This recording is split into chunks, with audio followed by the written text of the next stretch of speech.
ओम प्रकाश का medical store अपने स्थान के कारण काफी पुराना और अच्छी स्थिति में था, लेकिन जैसे कि कहा जाता है कि धन एक व्यक्ति के दिमाग को भ्रष्ट कर देता है, और यही बात ओम प्रकाश जी के साथ भी घटित हुई।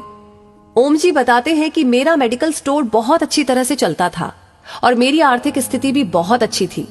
अपनी कमाई से मैंने जमीन और कुछ प्लॉट खरीदे और अपने मेडिकल स्टोर के साथ एक क्लिनिकल लेबोरेटरी भी खोल ली।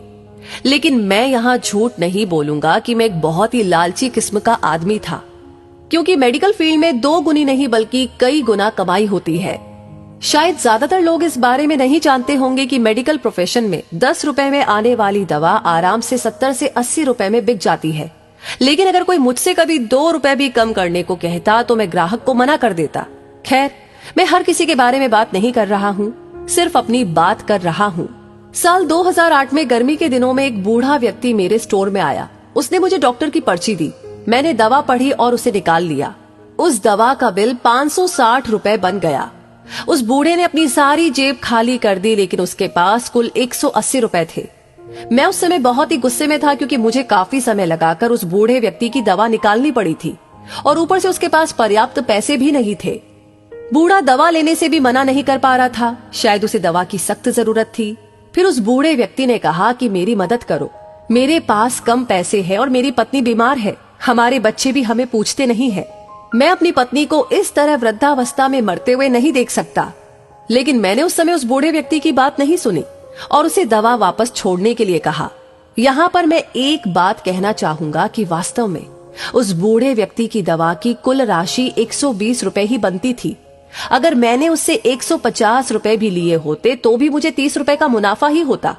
लेकिन मेरे लालच ने उस बूढ़े लाचार व्यक्ति को भी नहीं छोड़ा। फिर मेरी दुकान पर खड़े एक दूसरे ग्राहक ने अपनी जेब से पैसे निकाले और उस बूढ़े आदमी के लिए दवा खरीदी, लेकिन इसका भी मुझ पर कोई असर नहीं हुआ। मैंने पैसे लिए और बूढ़े को दवाई दे दी। समय बीतता गया और साल 2009 आ गया। मेरे इकलौते बेटे को ब्रेन ट्यूमर हो गया। पहले तो हमें पता ही नहीं चला, लेकिन जब पता चला तो बेटा मृत्यु के कगार पर था। पैसा बहता रहा और लड़के की बीमारी खराब होती गई। प्लॉट बिक गया, जमीन बिक गई और आखिरकार मेडिकल स्टोर भी बिक गया। लेकिन मेरे बेटे की तबीयत बिल्कुल नहीं सुधरी। उसका ऑपरेशन भी हुआ और जब सब पैसा खत्म हो गया तो आखिरकार डॉक्टर्स ने मुझे अपने बेटे को घर ले जाने और उसकी सेवा करने के लिए कहा। उसके बाद 2012 में मेरे बेटे का निधन हो गया। मैं जीवन भर कमाने के बाद भी उसे बचा नहीं सका। 2015 में मुझे भी लकवा मार गया और मुझे चोट भी लग गई। आज जब मेरी दवा आती है तो उन दवाओं पर खर्च किया गया पैसा मुझे काटता है, क्योंकि मैं उन दवाओं की वास्तविक कीमतों को जानता हूँ। एक दिन मैं कुछ दवाई लेने के लिए मेडिकल स्टोर पर गया और 100 रुपए का इंजेक्शन मुझे 700 रुपए में दिया गया। लेकिन उस समय मेरी जेब में 500 रुपए ही थे और इंजेक्शन के बिना ही मुझे मेडिकल स्टोर से वापस आना पड़ा। उस समय मुझे उस बूढ़े व्यक्ति की बहुत याद आई और मैं घर चला गया।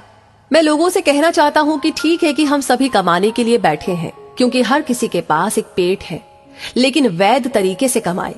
गरीब लाचारों को लूट कर कमाई करना अच्छी बात नहीं है, क्योंकि नरक और स्वर्ग केवल इस धरती पर ही है, कहीं और नहीं।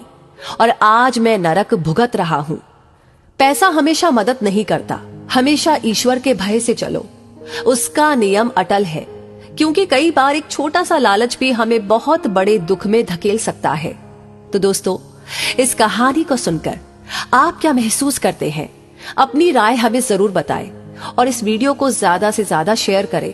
आपका हर एक लाइक, हर एक शेयर और हर एक कमेंट हमें मोटिवेट करता है ऐसी ही प्रेरणादायक वीडियो पर काम करने के लिए, मेहनत करने के लिए। साथ ही हमारी हर वीडियो को सबसे पहले पाने के लिए हमारे पेज को फॉलो करना ना भूलें। धन्यवाद।